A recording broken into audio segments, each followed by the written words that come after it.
സുഭാഷിതങ്ങളുടെ പുസ്തകത്തിൽ നിന്ന് അധ്യായം 1. പുസ്തകത്തിൻ്റെ ഉദ്ദേശം. ദാവീദിൻ്റെ മകനും ഇസ്രായേൽ രാജാവുമായ സോളമൻ്റെ സുഭാഷിതങ്ങൾ. മനുഷ്യർ ജ്ഞാനവും പ്രബോധനവും ഗ്രഹിക്കാനും ഉൾക്കാഴ്ച തരുന്ന വാക്കുകൾ മനസ്സിലാക്കാനും വിവേകപൂർണമായ പെരുമാറ്റം, ധർമ്മം, നീതി, ന്യായം എന്നിവ ശീലിക്കാനും സരളഹൃദയർക്ക് വിവേകവും യുവജനങ്ങൾക്ക് അറിവും വിവേചനാശക്തിയും പ്രദാനം ചെയ്യാനും വിവേകി ശ്രദ്ധിച്ചു കേട്ട് അറിവ് വർദ്ധിപ്പിക്കാനും ധാരണാശക്തിയുള്ളവൻ പഴമൊഴി, അലങ്കാരപ്രയോഗം, ജ്ഞാനികളുടെ സൂക്തങ്ങൾ, അവരുടെ കടങ്കഥകൾ എന്നിവ ഗ്രഹിക്കാൻ തക്ക കഴിവ് നേടാനുമത്രേ ഇവ. ദൈവഭക്തിയാണ് അറിവിൻ്റെ ഉറവിടം. ഭോഷന്മാർ ജ്ഞാനത്തെയും പ്രബോധനത്തെയും പുച്ഛിക്കുന്നു. ദുഷ്ടസമ്പർക്കം വെടിയുക. മകനെ, നിന്റെ പിതാവിൻ്റെ പ്രബോധനം ചെവിക്കൊള്ളുക. മാതാവിൻ്റെ ഉപദേശം നിരസിക്കരുത്. അവ നിന്റെ ശിരസിന് വിശിഷ്ടഹാരവും കഴുത്തിന് പതക്കങ്ങളുമത്രേ. മകനെ, പാപികളുടെ പ്രലോഭനത്തിന് വഴങ്ങരുത്. അവർ പറഞ്ഞേക്കാം, വരുക, പതിയിരുന്ന് കൊല ചെയ്യാം, നിഷ്കളങ്കരെ ക്രൂരമായി കുരുക്കിൽപ്പെടുത്താം, അവരെ പാതാളമെന്ന പോലെ നമുക്ക് ജീവനോടെ വിഴുങ്ങാം. അവർ ഗർത്തത്തിൽ പതിക്കുന്നവരെ പോലെയാകും. വിലയേറിയ വിഭവങ്ങൾ നമുക്ക് ലഭിക്കും. കൊള്ളമുതൽ കൊണ്ട് നമുക്ക് വീട് നിറയ്ക്കാം. ഞങ്ങളോട് പങ്കുചേരുക, നമുക്കൊരു പണസഞ്ചി മാത്രം. മകനെ, നീ അവരുടെ വഴിയെ പോകരുത്. അവരുടെ മാർഗത്തിൽ നിന്ന് ഒഴിഞ്ഞു മാറുക. അവരുടെ പാദങ്ങൾ തിന്മയിലേക്ക് പായുന്നു. ചോര ചിന്താൻ അവർ വെമ്പൽ കൊള്ളുന്നു. പക്ഷി കാണുകെ അതിന് വലവയ്ക്കുന്നത് നിഷ്ഫലമാണല്ലോ. ഇവർ പതിയിരിക്കുന്നത് സ്വന്തം രക്തത്തിന് വേണ്ടിയാണ്. സ്വന്തം ജീവന് തന്നെ അവർ കെണിവയ്ക്കുന്നു. അക്രമത്തിലൂടെ നേട്ടമുണ്ടാക്കുന്നവരുടെയെല്ലാം ഗതി ഇതാണ്. അത് അവരുടെ തന്നെ ജീവനെ അപഹരിക്കുന്നു. ജ്ഞാനത്തിൻ്റെ ആഹ്വാനം. ജ്ഞാനം തെരുവിൽ നിന്ന് ഉച്ചത്തിൽ വിളിച്ചറിയിക്കുന്നു. ചന്തസ്ഥലങ്ങളിൽ അവൾ ഉദ്ഘോഷിക്കുന്നു. കോട്ടമുകളിൽ നിന്നുകൊണ്ട് അവൾ പ്രഖ്യാപിക്കുന്നു. നഗരകവാടങ്ങളിൽ നിന്ന് അവൾ സംസാരിക്കുന്നു. ഭോഷരെ, നിങ്ങൾ എത്ര നാൾ ഭോഷരായി കഴിയും? എത്ര നാൾ പരിഹാസകർ പരിഹാസത്തിൽ ആഹ്ലാദിക്കുകയും മൂഢർ അറിവിനെ നിന്ദിക്കുകയും ചെയ്യും? എൻ്റെ ശാസന ശ്രദ്ധിക്കുക. എൻ്റെ ചിന്തകൾ ഞാൻ നിങ്ങൾക്ക് പകർന്നു തരാം. എൻ്റെ വാക്കുകൾ ഞാൻ നിങ്ങൾക്ക് മനസ്സിലാക്കി തരാം. ഞാൻ വിളിച്ചിട്ടും നിങ്ങൾ ശ്രദ്ധിക്കാൻ വിസമ്മതിച്ചു. ഞാൻ കൈനീട്ടിയിട്ടും ആരും ഗൗനിച്ചില്ല. നിങ്ങൾ എൻ്റെ ഉപദേശം അപ്പാടെ അവഗണിക്കുകയും എൻ്റെ ശാസന നിരാകരിക്കുകയും ചെയ്തു. അതിനാൽ ഞാനും നിങ്ങളുടെ അനർത്ഥത്തിൽ നിങ്ങളെ പരിഹസിക്കും. പരിഭ്രാന്തി നിങ്ങളെ പിടികൂടി. കൊടുങ്കാറ്റ് പോലെ പ്രഹരിക്കുമ്പോൾ, അത്യാഹിതം ചുഴലിക്കാറ്റ് പോലെ വന്നെത്തുമ്പോൾ, ദുരിതവും വേദനയും നിങ്ങളെ ബാധിക്കുമ്പോൾ ഞാൻ നിങ്ങളെ പരിഹസിക്കും. അപ്പോൾ അവർ എന്നെ വിളിക്കും, ഞാൻ വിളി കേൾക്കുകയില്ല. ജാഗരൂകതയോടെ എന്നെ അന്വേഷിക്കും, കണ്ടെത്തുകയില്ല. അവർ അറിവിനെ വെറുത്ത് ദൈവഭക്തിയെ നിരാകരിച്ചു. അവർ എൻ്റെ ഉപദേശം അവഗണിക്കുകയും എൻ്റെ ശാസന പുച്ഛിക്കുകയും ചെയ്തു. അതിനാൽ അവർ സ്വന്തം പ്രവൃത്തിയുടെ ഫലം അനുഭവിക്കും. സ്വന്തം തന്ത്രങ്ങളിൽ മടുപ്പ് തോന്നുകയും എന്നെ വിട്ടകലുന്നത് മൂലം ശുദ്ധഗതിക്കാർ മൃതപ്പെടുന്നു. ഭോഷരുടെ അലംഭാവം തങ്ങളെ തന്നെ നശിപ്പിക്കും. എന്നാൽ എൻ്റെ വാക്ക് ശ്രദ്ധിക്കുന്നവൻ സുരക്ഷിതനായിരിക്കും. അവൻ തിന്മയെ ഭയപ്പെടാതെ സ്വസ്ഥനായിരിക്കും. സുഭാഷിതങ്ങൾ അധ്യായം 2. ജ്ഞാനത്തിൻ്റെ സൽഫലങ്ങൾ. മകനെ, എൻ്റെ വാക്ക് കേൾക്കുകയും എൻ്റെ നിയമം കാത്തു സൂക്ഷിക്കുകയും ചെയ്യുക. നീ ജ്ഞാനത്തിന് ചെവി കൊടുക്കുകയും അറിവിൻ്റെ നേരെ നിന്റെ ഹൃദയം ചായ്ക്കുകയും ചെയ്യുക. പൊരുളറിയാൻ വേണ്ടി കേണപേക്ഷിക്കുക, അറിവിന് വേണ്ടി വിളിച്ചപേക്ഷിക്കുക. നീ അതിനെ വെള്ളിയെന്ന പോലെ തേടുകയും നിഗൂഢനിധി എന്ന പോലെ അന്വേഷിക്കുകയും ചെയ്യുക. അപ്പോൾ നീ ദൈവഭക്തി എന്തെന്ന് ഗ്രഹിക്കുകയും ദൈവത്തെക്കുറിച്ചുള്ള അറിവ് നേടുകയും ചെയ്യും. എന്തെന്നാൽ കർത്താവ് ജ്ഞാനം നൽകുന്നു. അവിടുത്തെ വചനത്തിൽ നിന്ന് അറിവും വിവേകവും പുറപ്പെടുന്നു. അവിടുന്ന് സത്യസന്ധർക്കായി അന്യോന്യമായ ജ്ഞാനം കരുതി വയ്ക്കുന്നു.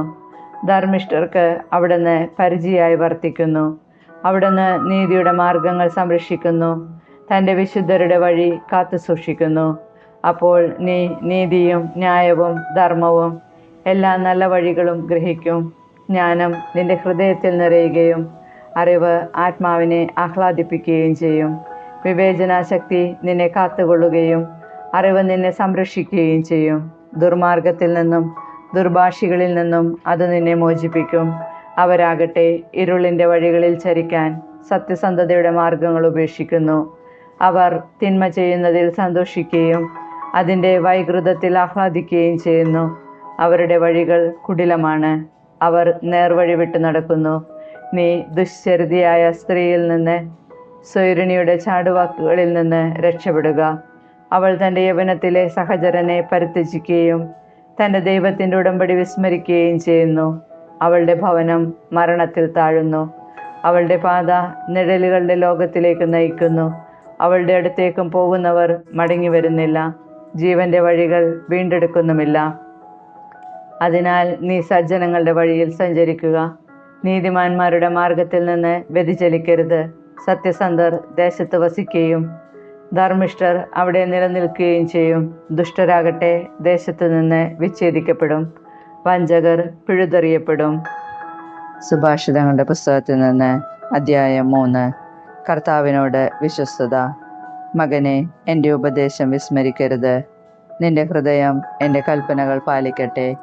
അവ നിനക്ക് ദീർഘായുസ്സും സമൃദ്ധമായി ഐശ്വര്യവും നൽകും. കരുണയും വിശ്വസ്തതയും നിന്നെ പിരിയാതിരിക്കട്ടെ. അവയെ നിന്റെ കഴുത്തിൽ ധരിക്കുക, ഹൃദയഫലകത്തിൽ രേഖപ്പെടുത്തുകയും ചെയ്യുക. അങ്ങനെ നീ ദൈവത്തിൻ്റെയും മനുഷ്യരുടെയും ദൃഷ്ടിയിൽ പ്രീതിയും സത്കീർത്തിയും നേടും. കർത്താവിൽ പൂർണ്ണ ഹൃദയത്തോടെ വിശ്വാസമർപ്പിക്കുക. സ്വന്തം ബുദ്ധിയെ ആശ്രയിക്കുകയും അരുത്. നിന്റെ എല്ലാ പ്രവൃത്തികളും ദൈവവിചാരത്തോടെയാകട്ടെ. അവിടുന്ന് നിനക്ക് വഴിതെളിച്ചു തരും. ജ്ഞാനിയെന്ന് സ്വയം ഭാവിക്കരുത്. കർത്താവിനെ ഭയപ്പെട്ട് തിന്മയിൽ നിന്ന് അകന്നു മാറുക. അത് നിന്റെ ശരീരത്തിന് ആരോഗ്യവും അസ്ഥികൾക്ക് അനായാസതയും നൽകും. കർത്താവിനെ നിന്റെ സമ്പത്ത് കൊണ്ടും നിന്റെ എല്ലാ ഉൽപ്പന്നങ്ങളുടെയും ആദ്യഫലങ്ങൾ കൊണ്ടും ബഹുമാനിക്കുക. അപ്പോൾ നിന്റെ ധാന്യപ്പുരകൾ സമൃദ്ധി കൊണ്ട് നിറയുകയും നിന്റെ ചക്കുകളിൽ വീഞ്ഞു നിറഞ്ഞ് കവിയുകയും ചെയ്യും. കർത്താവിൻ്റെ ശിക്ഷണത്തെ നിന്ദിക്കരുത്, അവിടുത്തെ ശാസനത്തിൽ മടുപ്പ് തോന്നുകയും അരുത്. എന്തെന്നാൽ പിതാവ് പുത്രനെ എന്ന പോലെ കർത്താവ് താൻ സ്നേഹിക്കുന്നവനെ ശാസിക്കുന്നു. ജ്ഞാനം അമൂല്യം. ജ്ഞാനം നേടുന്നവനും അറിവ് ലഭിക്കുന്നവനും ഭാഗ്യവാനാണ്. എന്തെന്നാൽ അതുകൊണ്ടുള്ള നേട്ടം വെള്ളിയെയും സ്വർണത്തെയും കാൾ ശ്രേഷ്ഠമാണ്. അവൾ രത്നങ്ങളേക്കാൾ അമൂല്യയാണ്. നിങ്ങൾ കാംക്ഷിക്കുന്നതൊന്നും അവൾക്ക് തുല്യമല്ല. അവളുടെ വലത്ത് കൈയിൽ ദീർഘായുസ്സും ഇടത്ത് കൈയിൽ സമ്പത്തും ബഹുമതിയും സ്ഥിതി ചെയ്യുന്നു. അവളുടെ മാർഗങ്ങൾ പ്രസന്നവും സമാധാനപൂർണവുമാണ്. അവളെ കൈവശപ്പെടുത്തുന്നവർക്ക് അവൾ ജീവന്റെ വൃക്ഷമാണ്. അവളെ മുറുകെ പിടിക്കുന്നവർ സന്തുഷ്ടരെന്ന് വിളിക്കപ്പെടുന്നു. കർത്താവ് ജ്ഞാനത്താൽ ഭൂമിയെ സ്ഥാപിച്ചു, വിജ്ഞാനത്താൽ ആകാശത്തെ ഉറപ്പിച്ചു. അവിടുത്തെ വിജ്ഞാനത്താൽ സമുദ്രങ്ങൾ പൊട്ടിപ്പുറപ്പെട്ടു, മേഘങ്ങൾ മഞ്ഞു പൊഴിക്കുന്നു. മകനെ, അന്യോന്യമായ ജ്ഞാനം വിവേചനാശക്തിയും പുലർത്തുക. അവ നിന്റെ ദൃഷ്ടിയിൽ നിന്ന് മാഞ്ഞു പോകാതിരിക്കട്ടെ. അവ നിന്റെ ആത്മാവിന് ജീവനും കണ്ടത്തിന് ആഭരണവുമായിരിക്കും. അങ്ങനെ നീ നിന്റെ വഴിയിൽ സുരക്ഷിതനായി നടക്കും. നിന്റെ കാലിട ഇടറുകയില്ല. നീ നിർഭയനായിരിക്കും. നിനക്ക് സുഖനിദ്ര ലഭിക്കുകയും ചെയ്യും. അയൽക്കാരനോടുള്ള കടമകൾ. കിടിലം കൊള്ളിക്കുന്ന സംഭവങ്ങൾ കൊണ്ടോ ദുഷ്ടരുടെ നാശം കണ്ടോ നീ ഭയപ്പെടരുത്. കർത്താവ് നിന്റെ ആശ്രയമായിരിക്കും. നിന്റെ കാൽ കുടുക്കിൽപ്പെടാതെ അവിടുന്ന് കാത്തുകൊള്ളും. നിനക്ക് ചെയ്യാൻ കഴിവുള്ള നന്മ അത് ലഭിക്കാൻ അവകാശമുള്ളവർക്ക് നിഷേധിക്കരുത്. അയൽക്കാരൻ ചോദിക്കുന്ന വസ്തു നിന്റെ കൈവശമുണ്ടായിരിക്കെ പോയി വീണ്ടും വരിക, നാളെ തരാം എന്ന് പറയരുത്. നിന്നെ വിശ്വസിച്ച് പാർക്കുന്ന അയൽക്കാരനെ ദ്രോഹിക്കാൻ ആലോചിക്കരുത്. നിനക്ക് ഉപദ്രവം ചെയ്യാത്തവനുമായി കലഹിക്കരുത്. അക്രമിയുടെ വളർച്ചയിൽ അസൂയപ്പെടുകയോ അവൻ്റെ മാർഗം അവലംബിക്കുകയോ അരുത്. ദുർമാർഗികളെ കർത്താവ് വെറുക്കുന്നു. സത്യസന്ധരോട് അവിടുന്ന് സൗഹൃദം പുലർത്തുന്നു. ദുഷ്ടരുടെ ഭവനത്തിന്മേൽ കർത്താവിൻ്റെ ശാപം പതിക്കുന്നു. എന്നാൽ നീതിമാന്മാരുടെ ഭവനത്തെ അവിടുന്ന് അനുഗ്രഹിക്കുന്നു. നിന്ദിക്കുന്നവരെ അവിടുന്ന് നിന്ദിക്കുന്നു. വിനീതരുടെ മേൽ കാരുണ്യം പൊഴിക്കുന്നു. ജ്ഞാനികൾ ബഹുമതി ആർജിക്കും, ഭോഷർക്ക് അവമതി ലഭിക്കും. സുഭാഷിതങ്ങൾ അധ്യായം 4. ജ്ഞാനസമ്പാദനം അഭികാമ്യം. മക്കളെ, പിതാവിൻ്റെ പ്രബോധനം കേൾക്കുവിൻ, അതിൽ ശ്രദ്ധിച്ച് അറിവ് നേടുവിൻ. ഞാൻ നിങ്ങൾക്ക് സതുപദേശങ്ങൾ നൽകുന്നു. എൻ്റെ പാഠങ്ങൾ തള്ളിക്കളയരുത്. ഞാൻ അമ്മയ്ക്ക് ഏകസന്താനമായി ഇളം പ്രായത്തിൽ പിതാവിനോടൊപ്പം കഴിയവേ അവൻ എന്നെ ഇപ്രകാരം പഠിപ്പിച്ചു. നിന്റെ ഹൃദയം എൻ്റെ വാക്കുകൾ മുറുകെ പിടിക്കട്ടെ. എൻ്റെ കൽപ്പനകൾ പാലിച്ചാൽ നീ ജീവിക്കും. വിജ്ഞാനവും ഉൾക്കാഴ്ചയും നേടുക. എൻ്റെ വാക്കുകൾ വിസ്മരിക്കരുത്. അവയിൽ നിന്ന് വ്യതിചലിക്കുകയും അരുത്. ജ്ഞാനം ഉപേക്ഷിക്കരുത്. അവൾ നിന്നെ കാത്തുകൊള്ളും. അവളെ സ്നേഹിക്കുക. അവൾ നിന്നെ സംരക്ഷിക്കും. ജ്ഞാനം സമ്പാദിക്കുകയാണ് സർവപ്രധാനം. എന്ത് ത്യജിച്ചും ജ്ഞാനം സമ്പാദിക്കുക. അവളെ അമൂല്യമായി കരുതുക. അവൾ നിനക്ക് ഉയർച്ച നൽകും. അവളെ പുണരുക. അവൾ നിന്നെ ആദരിക്കും. അവൾ നിന്റെ ശിരസിൽ മനോഹരമായ പൂമാലയണിയിക്കും. നിനക്ക് മഹത്വത്തിൻ്റെ കിരീടം നൽകും. മകനെ, എൻ്റെ വാക്ക് നിന്റെ ഹൃദയത്തിൽ പതിയട്ടെ. അപ്പോൾ നിനക്ക് ദീർഘായുസ്സുണ്ടാകും. ഞാൻ ജ്ഞാനത്തിൻ്റെ വഴി നിന്നെ പഠിപ്പിച്ചു. സത്യസന്ധതയുടെ പാതകളിൽ നിന്നെ നയിച്ചു. നടക്കുമ്പോൾ നിന്റെ കാലിടറുകയില്ല. ഓടുമ്പോൾ വീഴുകയുമില്ല. എൻ്റെ ഉപദേശം മുറുകെ പിടിക്കുക. അത് കൈവിടരുത്. അത് കാത്തു സൂക്ഷിക്കുക. അത് നിന്റെ ജീവനാണ്. ദുഷ്ടരുടെ പാതയിൽ പ്രവേശിക്കരുത്. ദുർജനങ്ങളുടെ മാർഗത്തിൽ ചരിക്കുകയും അരുത്. അതിൽ നിന്നൊഴിഞ്ഞു നിൽക്കുക. അതിൽ സഞ്ചരിക്കരുത്. അതിൽ നിന്ന് അകന്നു മാറി കടന്നു പോവുക. എന്തെന്നാൽ തെറ്റ് ചെയ്യാതെ അവർക്ക് ഉറക്കം വരില്ല. ആരെയെങ്കിലും തട്ടി വീഴ്ത്തിയില്ലെങ്കിൽ അവർക്ക് നിദ്ര നഷ്ടപ്പെടുന്നു. കാരണം അവർ ദുഷ്ടതയുടെ അപ്പം ഭക്ഷിക്കുകയും അക്രമത്തിൻ്റെ വീഞ്ഞ് കുടിക്കുകയും ചെയ്യുന്നു. എന്നാൽ നീതിമാന്മാരുടെ പാത പൂർവാന്നത്തിലെ വെയിൽ പോലെ പ്രകാശം വർദ്ധിപ്പിച്ചു കൊണ്ടിരിക്കുന്നതാണ്. ദുഷ്ടരുടെ മാർഗം സാന്ദ്ര തമസ് പോലെയാണ്. എവിടെ തട്ടി വീഴുമെന്ന് അവർക്കറിഞ്ഞുകൂടാ. മകനെ, എൻ്റെ വാക്കുകൾ ശ്രദ്ധിക്കുക. എൻ്റെ മൊഴികൾക്ക് ചെവി തരിക. അവ നിന്റെ ദൃഷ്ടിപഥത്തിൽ നിന്ന് മാഞ്ഞു പോകാതിരിക്കട്ടെ. അവ നിന്റെ ഹൃദയത്തിൽ സൂക്ഷിക്കുക. എന്തെന്നാൽ അവയെ ഉൾക്കൊള്ളുന്നവന് അവ ജീവനും അവൻ്റെ ശരീരത്തിന് ഔഷധവുമാണ്. നിന്റെ ഹൃദയത്തെ ജാഗരൂകതയോടെ കാത്തു സൂക്ഷിക്കുക. ജീവൻ്റെ ഉറവകൾ അതിൽ നിന്നാണ് ഒഴുകുന്നത്. വക്രമായ സംസാരം നിന്നിൽ നിന്ന് അകറ്റിക്കളയുക. കുടില ഭാഷണത്തെ ദൂരെ അകറ്റുക. നിന്റെ ദൃഷ്ടി അവക്രമായിരിക്കട്ടെ.